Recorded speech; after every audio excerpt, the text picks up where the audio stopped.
Hello everyone, and thank you for tuning in to the Druid's Rune, Episode 5. Episode 5 is going to feature silence as our theme. We are looking not only on the many benefits of silence, but what it means both temporally and spiritually.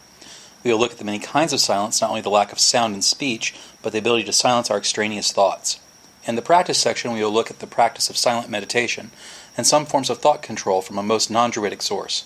In our Podly Blessing section, we will discuss creating meaningful silent moments of awareness and reciting a blessing at a moment to make it more meaningful.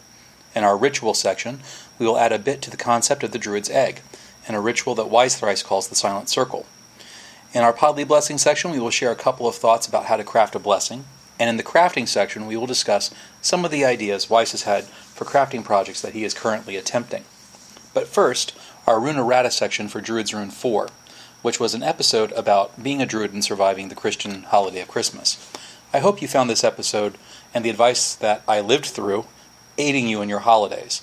Of late, I've been having many fiscal concerns. I really am hesitant to be very personal in these podcasts, but about a month ago, I lost my job of 7 years, and when that happened, it just threw everything out of whack. So once again, all the money I had set aside for equipment, all the money I had set aside for websites, all the money I had set aside for better podcasting material is now currently been diverted again just to getting by.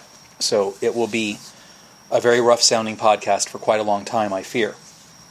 However, these fiscal concerns have not gotten in the way of me pursuing my goals. My goals are currently to have 12 episodes of Druid's Rune up by the end of 2014, which I don't see anything stopping that at this point. The more I work with this, the more I find that my little side playlists I started doing, like the Druid's Rune Legends and the Druid's Rune Rambles, are both bane and boon.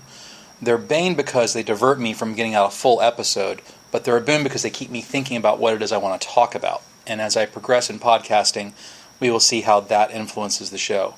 Hopefully it'll make me rather less erratic than I have been in putting out full-size episodes. But now let's go ahead and begin Show 5, which is about silence. To know, to will, to dare, to keep silent is a familiar chant to those of us in mystery practices. When non-pagans hear of our secret rites and our initiations, they immediately believe that there is something sinister going on. When we refuse to discuss oath-bound material or ceremonies, it only adds to the bad horror movie images that they have been conditioned to believe.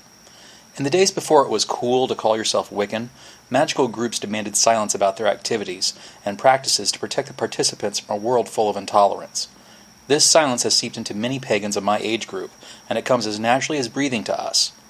Back when I was first studying hermetics, there were court cases of Wiccans having their children taken away from them by the courts on the grounds of insanity or unfit parenting. Family members would drag Wiccans off to religious re-education programs, and even violence was not unheard of. The usual response of the non-mage is to threaten us with, well, if nothing sinister is happening in those circles of yours, why can't you talk about it? The reason that most of us keep a veil of silence in our practice has 3 factors.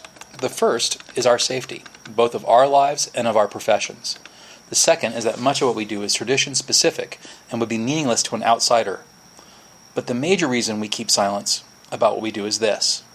What goes on in our ceremonial lodges and sacred groves is Private. Private. Privacy is a concept that many people have a problem with. By that I mean that many people wish for their own private space and activities, but their hackles rise if someone else is not forthcoming to a question or intrusion of their privacy. I submit to you that in the modern era that most people are hypocritical about privacy. For example, people will claim that what they do in private is privileged and harms no one else or affects no one else. Yet when a magician is trying to have a bit of peace and quiet, he must be up to something sinister. Small groups that meet informally are just friends and surely are up to nothing sinister. But not so those damned witches that gather to dance wintershins about a fire. This is how many non-mages perceive us. This kind of double standard in their thinking. Taking this out of the realm of non-mages and mages, think of the scrutiny that most celebrities go through. How many actresses have had what they wear, who they were with, and what they were doing photographed and posted to the internet daily? Let the same attention fall on a normal person, and we'd call that stalking. And this distrust is evident in other areas of our social contract. If politicians retire to a private meeting, it is automatically characterized as a backdoors deal. If a company seeks out-of-court settlement, they are automatically blamed for having something to hide. I believe the double standard on privacy comes from a need for safety. We wish for the familiar and the safe, and something hidden might be dangerous. Think of all the governments that spy on the dangerous people, and their populace allows it because of the rote line of, well, if you've got nothing to hide, you shouldn't mind. Privacy is protected by the silence that we keep. That privacy involves trust. In the ceremonial liturgy that I use for my grove, there is a moment where the participants are asked to place a concern of theirs in the hands of the deity. Then to speak a blessing on someone with us, then to speak a blessing on someone not amongst us, and then upon someone with whom they are in conflict with. Now, if I broke my silence and told someone about what my fellow Druids' emotional and family concerns were, how would they view me after this? Would they have any reason to trust me after this? They would not. Paganism is a minority religious movement, and as such, we are sometimes subject to the abuses of state power or the bigoted reactions of non-pagans. Is it any wonder, then, that to protect those that trust us and rely on us that we would keep silent? I know of people that lost their job for being pagan. Usually the cases were pagans that worked with children. The employer discovered that the closeted pagan finds an excuse to get rid of them because of the fear that clients will pull children from their service. For instance, years ago, a popular video store, for those of you who are too young to know what that is a store that sells videos and DVDs. They have since been replaced by Redbox, Netflix, and Amazon. Demanded that its employees refrain from wearing any occult jewelry, yet Christians that worked for the same store were still allowed to wear their crosses.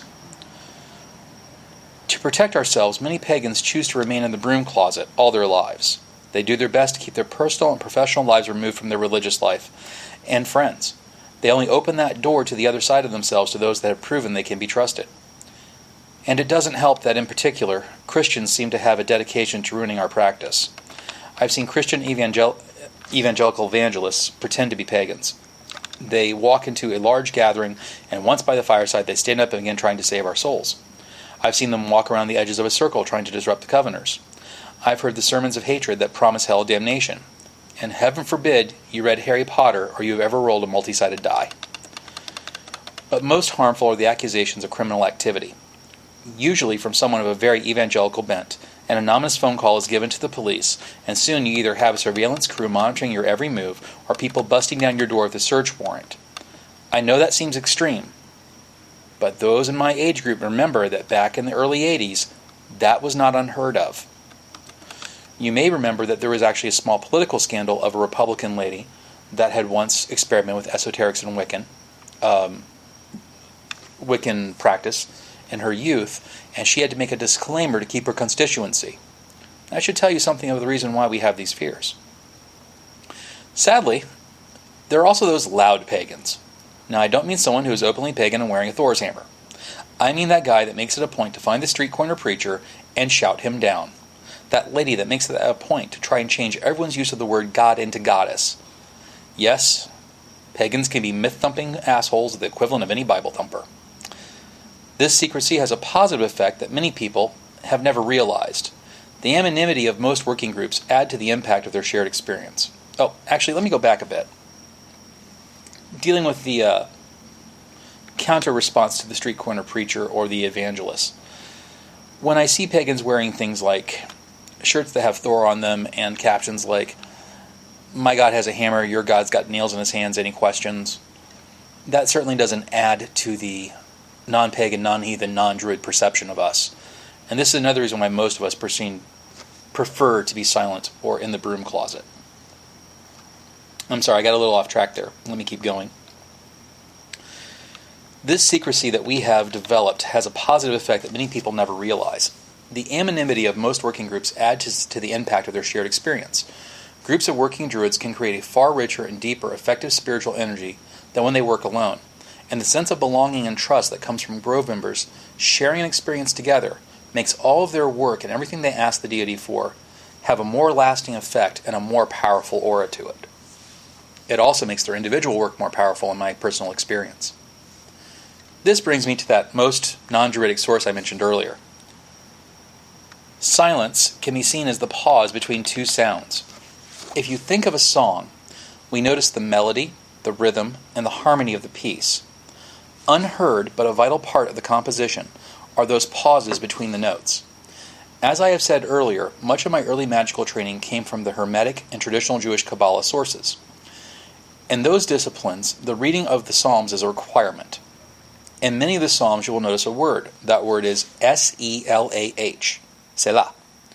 This word means literally to pause, but mystical Kabbalists have expanded its meaning. It is taken to mean something akin to reflecting on the meaning of what was just done, to make it holy. The idea that is key here is that just because something happens, in and of itself it has not been made holy. It takes a human agent to make it holy. To use the Kabbalistic term, return the spark to the divine. The pause and wait.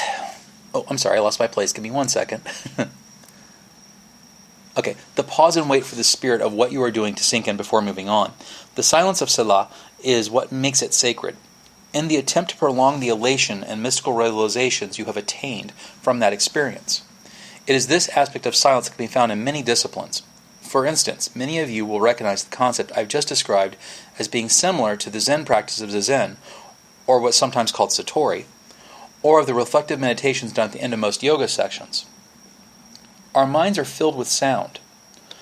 The conversations of the morning, the insults we carry from childhood, our fears are loud and our distracting desires are even louder still. Our body complains or demands, and all this can lead us away from being truly aware of ourselves.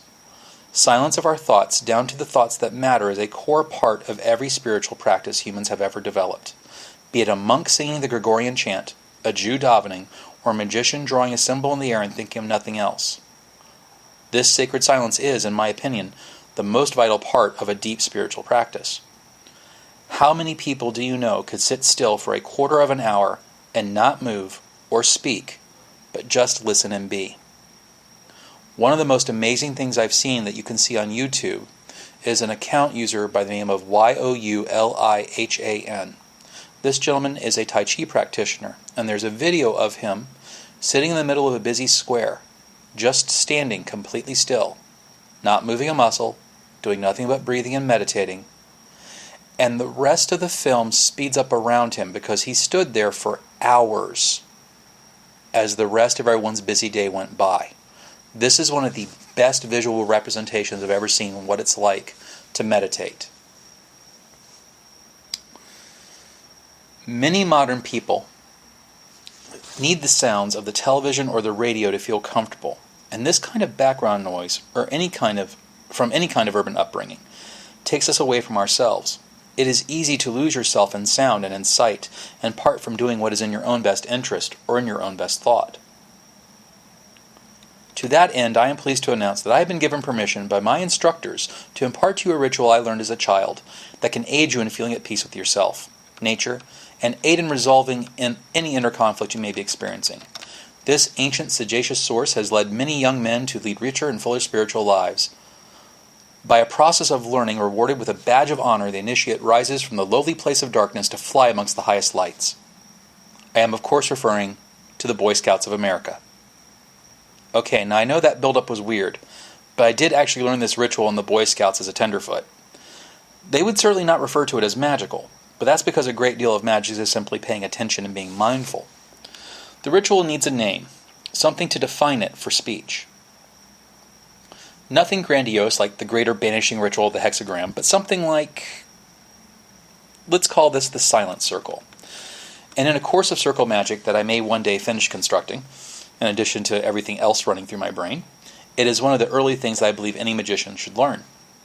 To perform this ritual, it is best to be out in the natural world for the first few times, though with practice, you can perform it in the most crowded part of a city. You need no focuses or any symbols, and here's how it works. Sit or stand somewhere you will not be bumped into. In the natural world, you may wish to mark the boundary of a circle around yourself. The size does not matter, but I tend to see the circle as being as wide as twice the length of my outstretched arms. Take a deep, even breath, and close your eyes. Now listen to the natural world around you, and try to identify everything that you are hearing. Begin by noticing everything that you can. You will find that you cannot focus on any one thing for long. To Do not attempt to hold on to any one thing, nor concentrate on any one sound just yet. Simply sit and listen. If you find your mind trying to think of anything else, bring it back to the task and return to identifying the various sounds. Note any sound you cannot identify right now for later. Simply sit. There is nothing else for you to be doing. There is nothing else for you to think about. Simply sit and listen and remember. It won't be long until you can hear the sounds all around you. Yet inside your circle, all you will hear is your breathing and your heartbeat. You are inside your circle, and the world is a circle that is outside of your circle. Just as you are listening to what is inside your circle, so the world is listening to what is inside its circle.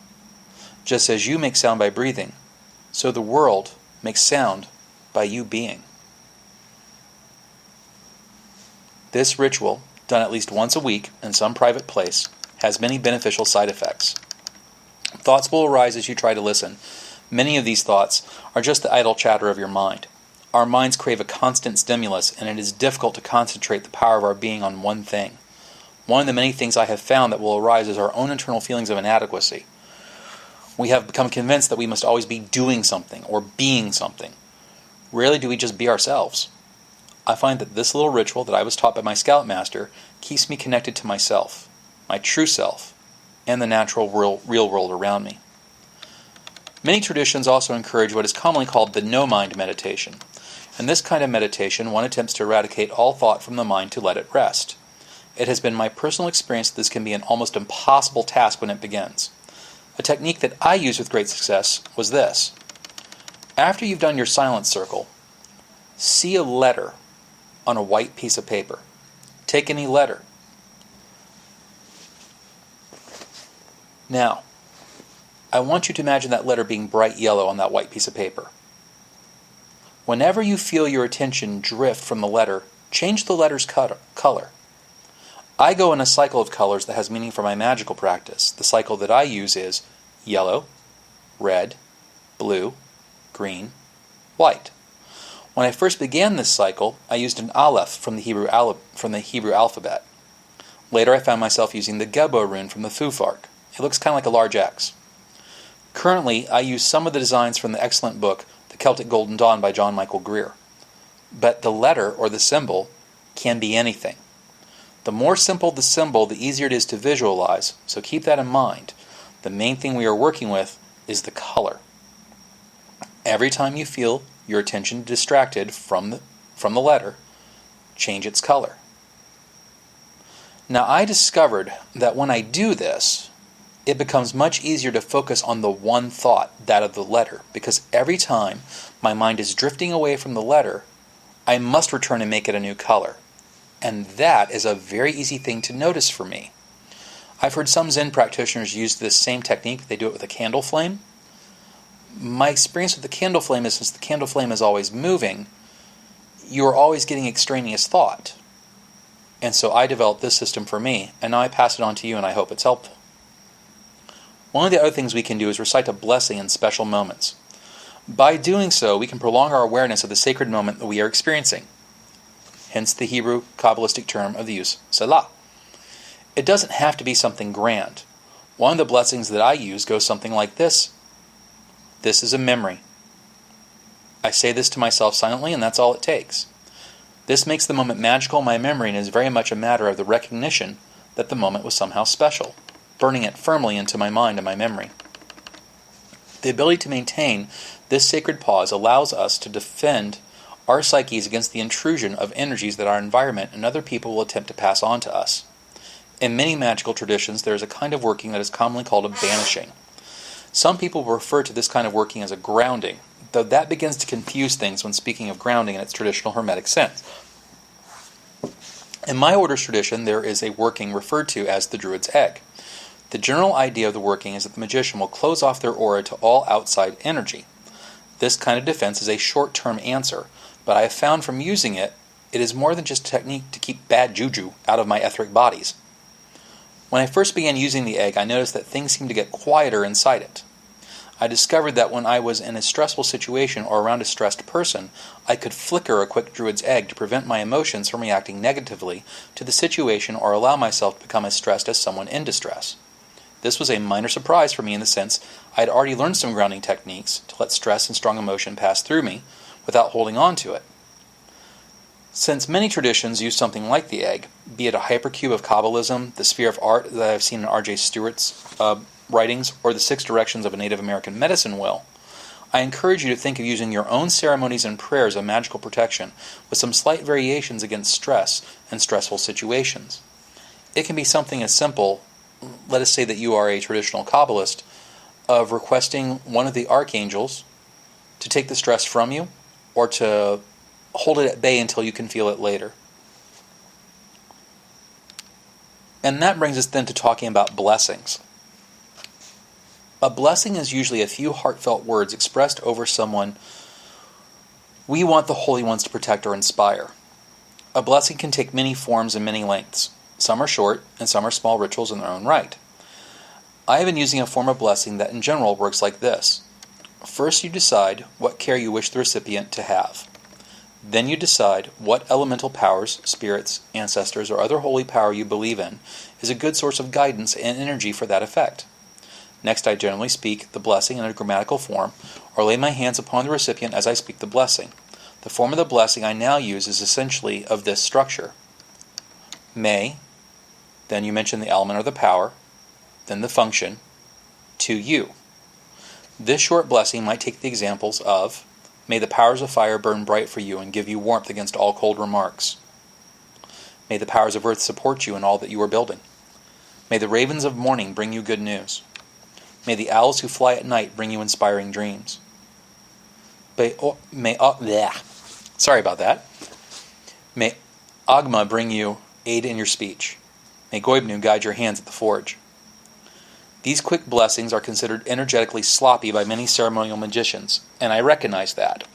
I myself have made it a practice that after I say such a quick blessing, I will normally do a formal magical working when I have the time later for that same person. Another blessing form I use is to list all of the elemental vibrations that I work with in order that I would normally walk around the grove in. Now that's a very specific Druid concept, so let me try to explain that. When we are working energy in a Druid grove, we see the elements at being at certain gates. And in the middle of the grove, there are 3 separations. I can't really call them separations. There are 3 different vibrations of spirit. And so as I walk around the grove, starting in the east, as I walk around the grove, the elements are always called in a particular order. Because I've gotten used to working magic in the grove setting that way, to remain consistent and to keep the power in my mind, when I do what I call my generic long-form blessing, I mention those powers in the same order I walk around the grove. For instance, a long-form blessing may sound something like this. By the powers, by the ancestors, by the holy ones, may the air bring you clarity of thought. May the fire bring you the passion to act. May the water give you the wisdom to react. May the earth give you the stability to endure. May the spirit above bring you insight. May the spirit below bring you renewal. May the spirit within you remain serene. All that is I ask for you, not that you may have power over others, but that you may remain at peace. I encourage you to experiment with your own tradition's blessings and your own forms, and see what results you can generate. Using this simple form, you can be of service to the people you know that will accept a magical aid. And this brings us to our crafting section. This is more of an announcement section than a set routine. Although, when I wrote this script for this episode, I had not yet started my Druid's Rune Oracular project, which is now a separate playlist, so I'll talk about that after what I have written. I have been lately thinking about wands. My first wand was a dowel rod with an amethyst on the base and a quartz on the head. I bound both sections in copper wire and wielded it like a hermetic god of evocation. Hey, I was 19 and searching for meaning, so you can stop laughing at me. Please.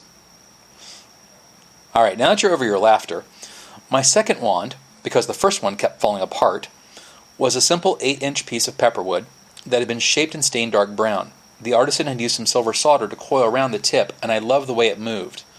I stuck with this wand for several years. But then one night, I learned why good mages should never leave their magical equipment where the dog can get to it. I finally found a wand that I loved, and I now pack carefully away at a Ren fair. Oh, I'm sorry, I read that sentence backwards. I finally found a wand that I loved at a Ren fair, and I now carefully pack it away. Another simple and darkly stained piece about 8 inches long, but after reviewing some notes from my early training days, I began to notice that most Hermetic traditions dress their wands up with these bright, flaming colors. Bright yellow, reds, and oranges, Hebrew letters and gold down the sire, and a whole lot of fire symbolism goes on these things. If you've ever picked up a book like Modern Magic or The Golden Dawn, you know the kind of wand I'm talking about. It is designed to look like a flaming torch of red, yellow, and sometimes golden flames with letters. Other wands used by these orders are tailored to various functions, from the Lotus wand to the basic black and white wand. What can I say? Hermetic Magi love their sticks. Hey, stop that, I said sticks. Anyway, I began to consider wands for elements other than fire. Wands represent an active and directive energy that transforms and changes. Fire is a good element for this kind of poetic energy association. Hermeticists tend to use one kind of tool for each element: a chalice for water, a pinnacle disc for earth, a wand for fire, etc. So the idea of using a wand for an element other than fire might seem to go against someone's Hermetic training. But in all these systems, most notably Enochian, there are subsets of each element that share the poetic elemental name of the other element. That is to say, there is a fire of air, a fire of water, a fire of earth, etc. So I believe that a wand for different elements, and by extension, chalices or discs or daggers for different elements, can work quite well for tailoring a working. Imagine a working where you are attempting to work with the transformative elements of air. Say a working where you are attempting to aid someone in changing their negative thoughts into positive ones. Wands can cost a cheap amount or a pricey one, and I could find no wands for sale that match what I had envisioned. So I've been looking at how to craft my own, something I've never done before. If you live in a suburb, finding wand material can be a pretty much hit or miss process, and the lore on how to find wand material varies greatly from source to source. I've had some success finding the cast-off limbs of trees and stems of cut bushes, what many people would call a stormfall. In a rural environment, it's much easier to find this workable wood. However, you can't just go up to a tree with a hacksaw and expect to get a good wand out of it. You should, in general, collect the storm-fallen limbs I mentioned earlier. Nor is it a good idea to take something off a living tree without experience of how to do it in a safe manner for the tree. I have heard some people in the magical community criticizing when it just walks up and cuts a wand off a tree because they may do it incorrectly, and depending on the species of tree and the environment, that may actually be a death sentence for the tree. It can cause all kinds of funguses to get in there, maybe some kinds of rot, parasites, you name it. I recommend that you either get a trained forester to spend some time with you when you're going out there, or actually spend some time training in forestry yourself before taking anything off any live tree. There are several websites that will detail how to create a wand, but most of these seem to cater to the idea of making a costume wand rather than a working one. Concerns you will need to take into effect are how to debark, clean, sand, and prime the wand for painting. After that, the colors of the wand and the dressing of it should be plotted out. I'm not sure how I can complete these wands in a timely manner, given everything else that's currently going on, but my idea is to create a wand for each of the 4 cardinal elements. These wands will have the main color association of that element, plus the color association of the element preceding it. So the fire wand in this system would both have red and yellow color to it, since in the system I am working, air precedes fire, and the color of air is yellow and the color of fire is red. And for dressing, I'm considering using Oyam characters with the Gaelic rather than the usual Hebrew and rose cross glyphs found in any Golden Dawn wands. I'm thinking of leaving any crystals or other metals off the wands, but that may not stay that way. The idea of running a thin strand of copper along the wand has kind of always been something I felt added to my experience and my ability to direct energy. For instance, one of the things I'm considering doing also for associations is if the metal and a stone would match that elemental function of the wand, I may add it anyway. One of the magical associations I personally have is that I associate the stone flint with the air, because we used flint in the ancient Neolithic days as some of our first arrowheads and spear points, and when you strike flint it creates sparks. That spark has long been associated with the air element rather than the fire element because we see the spark flare in the air, not unlike lightning. If all goes well, I will post pictures of these wands, and I may even write about the working I will do with them that I currently have in my head that's very, very loose. And I'll probably put that up in the ramble section rather than a straight Druid's rune. The second project I started, which will be very long term, and I'm in no rush to finish because I want to be sure it's right. You can see the playlist for this also on the channel. It's called the DROP, the Druid's Rune Oracular Project. And when I chose that title, I didn't realize it would spell drop. But it does. So there you go. That's actually going quite well. At the time I posted the first video, I only had 2 cards designed. I'm now up to about 5 designed. And that's all happened within the past month. So I'm fairly confident that within a year, maybe a year and a half, I can have that project done and tested and working. Briefly, what that project is that my ability to divine information has always been somewhat, not erratic, because when I'm on, I'm really on. Actually, erratic is the word I'm looking for. When I'm on, I'm really on, but when I'm off, I'm really off. And when I was first training in Hermetics, they told us to use our dreams and use omens we would see in the natural world. But it just didn't work. So finally, one of my Hermetic instructors went, look, try the tarot. And I'd had people try to do tarot readings for me before, and they didn't really ever jive.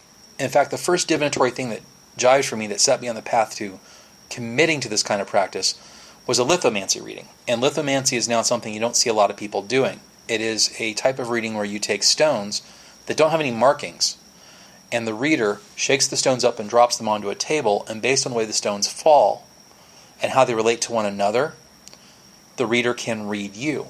So this person I had never met before did a lithomanic reading for me way back when I was about 18.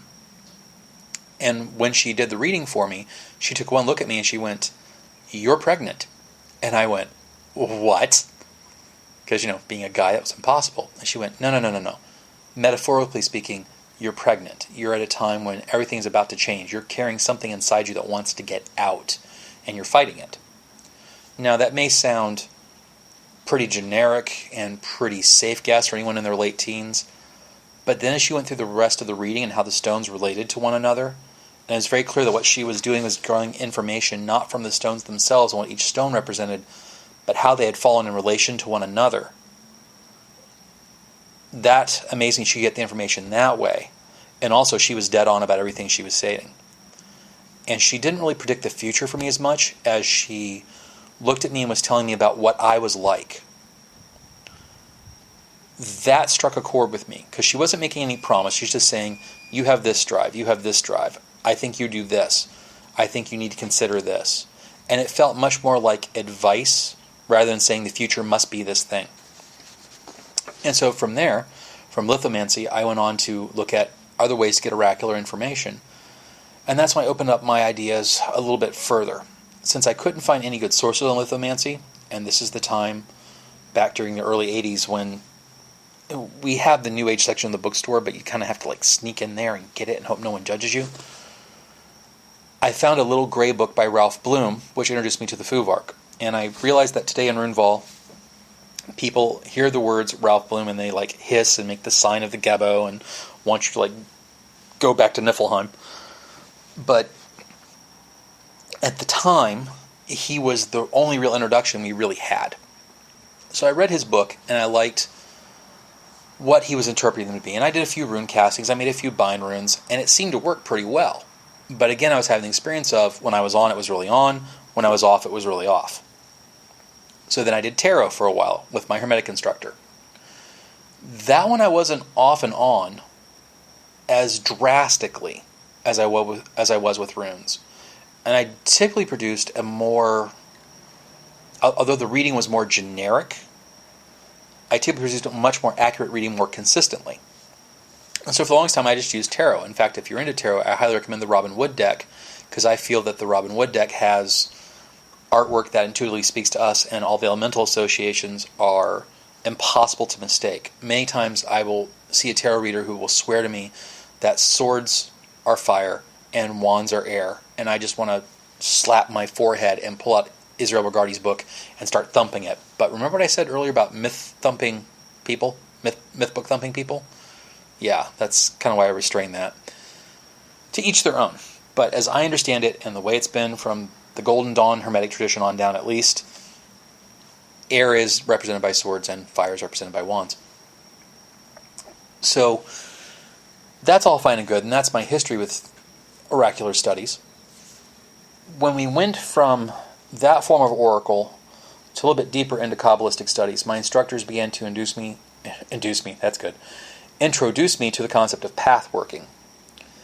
And in path working, I would often get something there.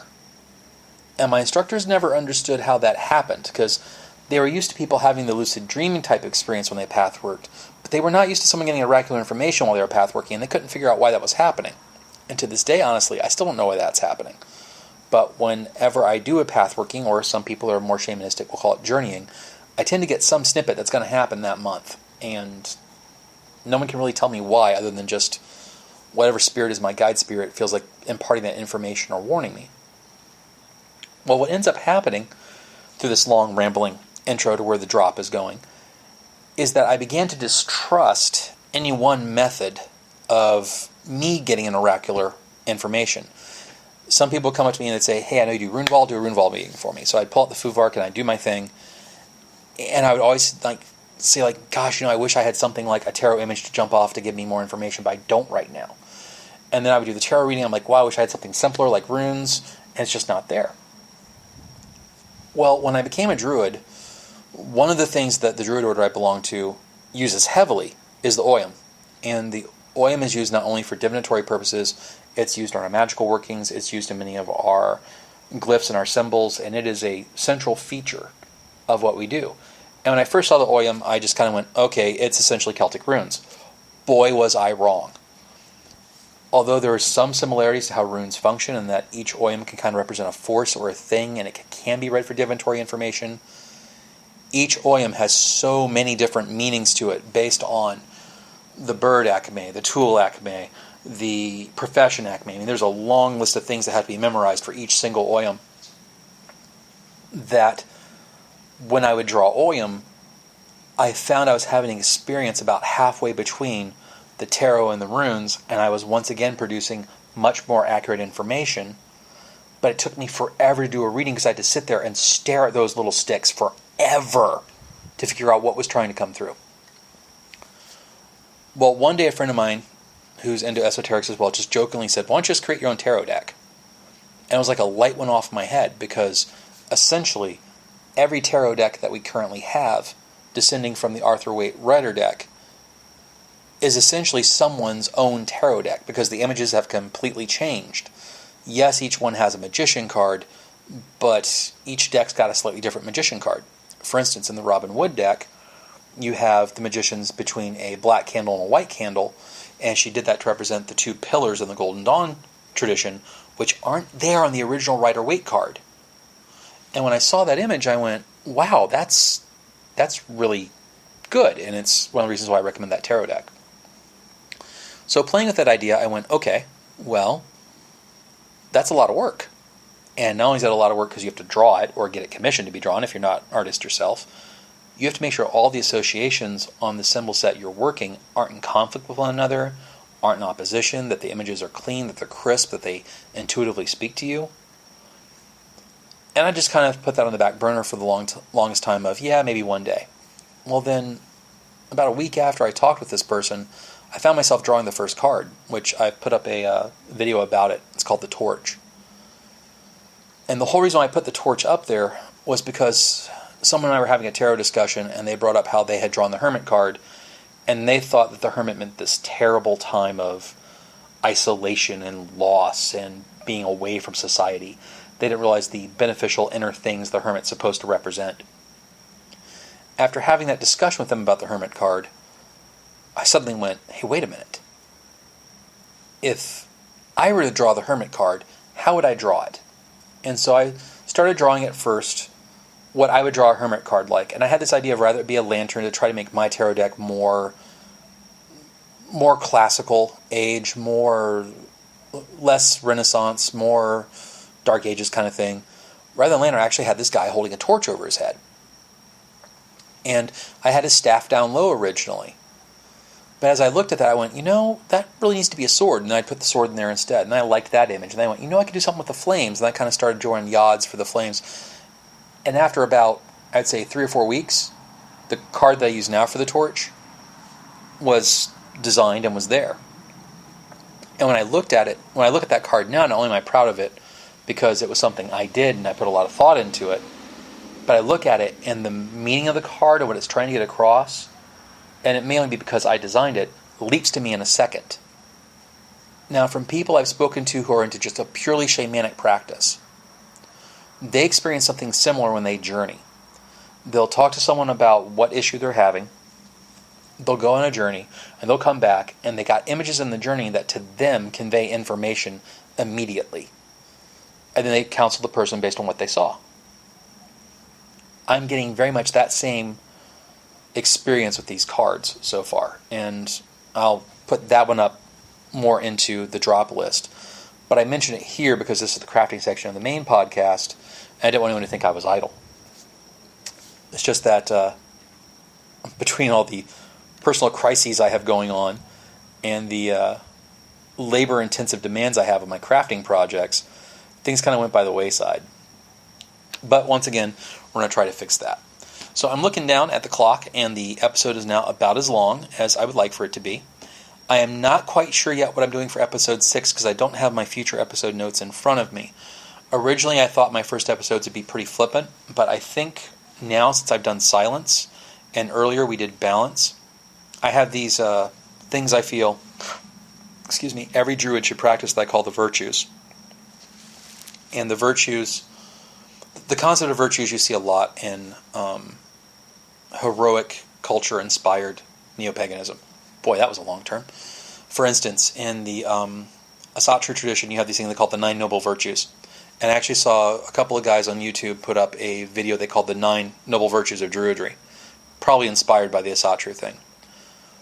Well, one of my now former associates, who I will never speak to again, but one of my former associates who,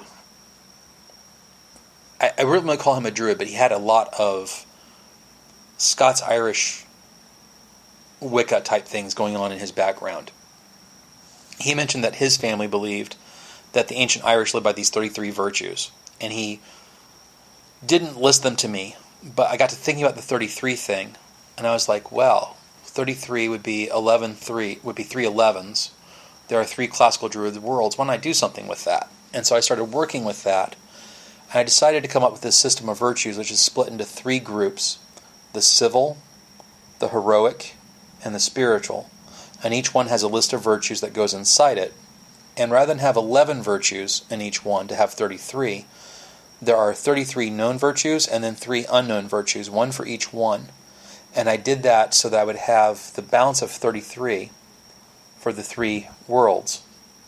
But also each world would have something that the individual seeker has to find for themselves. And that would allow me in this virtue system that I think people should practice. It would allow them their own creativity, their own truth, their own experience that no one can take away from them. One of the things that soured me at first after I finished my initial training was how dogmatic Hermeticism can be and how things have to be exactly thus. And when you mention that in another culture, it's not that way. You either get a very dismissive answer or you get a defensive answer because it's in conflict with what they've learned. I used to see this with the Thelemites I knew, but I've not seen that amongst Thelemites lately. Maybe it's just the group that I met was very, I can't say stodgy, but maybe they're just they wanted to be exact, they wanted to be pure to their tradition. And that's where I think that comes from. I think there is a drive in human beings to always believe that what you're doing is valid and has its validity from someone other than you, because we doubt ourselves. Well, in this virtue system that I've incorporated for my own practice, that we'll talk about, and as you can tell, Balance was the first one in the first 3 episodes, this next one being Silence. I think that in heathen, pagan, druidic belief, since we don't have a messianic figure that we're trying to emulate, like the big three monotheistic religions do, our guiding virtues come from the stories of the heroes that we emulate, come from the mythology, and it can be very confusing for a reader to read that, and they read something that has a god doing something that doesn't seem very godly. And they'll ask the question, well, why should I emulate that? I mean, for instance, a good example from Greek mythology is the Medusa. Medusa is raped in a temple by Poseidon, and Athena punishes Medusa for being raped. And when you first hear that, you're like, oh my gosh, these gods are unfair because nothing happens to Poseidon because of this. Well, when you get to learn more about the Bronze Age culture that the Greeks lived in, you realize that that's actually a story about the hypocrisy of their legal system. And that in some ways what Athena did to Medusa is actually kind of a blessing because she no longer has to deal with men. And so there's layers into that story. And that's where being a Druid, a heathen, and a pagan is far different than being a monotheistic Judeo-Christian. And I need to phrase it that way too, because there's many pagans that are actually monotheists. My own concept of divinity is that it's actually all one. We just can't picture it, so we tend to break up and make masks of it. So, long-winded, I know. Sorry, I warned you about that way back in podcast 1. So, as I see these virtues, rather than have like a messianic figure that's going to solve all of our problems for us, who's handing down words from on high we have to live by, most pagans, heathens, and druids take the approach of you have to figure out how to live your life on your own. And when you live with others, you live by these virtues. And so I see these virtues as being a guidepost for how we should act. For instance, going back to the balance issue from the first 3 podcasts, I know of no modern esoteric order from the Golden Dawn backward, sorry, not from the Golden Dawn backward, from the Golden Dawn on, that doesn't try to teach their adepts about balance and why balance is important. Not only important, but that balance is what you're actually trying to achieve. And that balance is not a zero-sum game of plus and minuses. It is everything functioning the way it should. That's actual balance. Well, we who are druids believe in that balance. It's one of our cardinal virtues. And so, by emulating these virtues in our daily lives, in both magical and mundane practices, we end up making ourselves better and the world better, and we believe that that is how people should live their lives. And the advantage to this approach is that it's not dogmatic. I'm not going to come up to someone and say, hey, don't eat those potato chips, that's unbalanced for your diet. I have no cause to do that, because that person might be eating potato chips because they just finished 4 days of working out. One of my friends who just hiked the Appalachian Trail looked at me, and before he went to hike the trail, he avoided soda, he avoided sugar, he avoided candy bars, the whole thing. He looked at me and said, what saved him on the trail was down in a Snickers every hour and a 2-liter of soda every day. As he put it, calories are calories, and you need them when you're doing nothing but walking 12 hours a day. And I was like, wow, okay. When he went on the trail, he was probably, I'm going to guess, 180 or so. And when he came back, he was 140 and toned. I mean, he looked like a whip. It was amazing. So, long-winded thing about balance. So, wrapping it all up, because I'm off my show notes and it took me a long time. I have to learn how not to ramble. The initial Druids Runes episodes will always be about one of those virtues. One of those virtues will feature in each of them. I hope you found my talk about silence enlightening and helpful. It definitely was not as long as the one on balance, because I think we all kind of intuitively get silence, and it's not really misused. This has been the Druid's Rune, Episode 5, The Virtues of Silence. I wish you health, wealth, and peace, and living the heroic life. Till next time.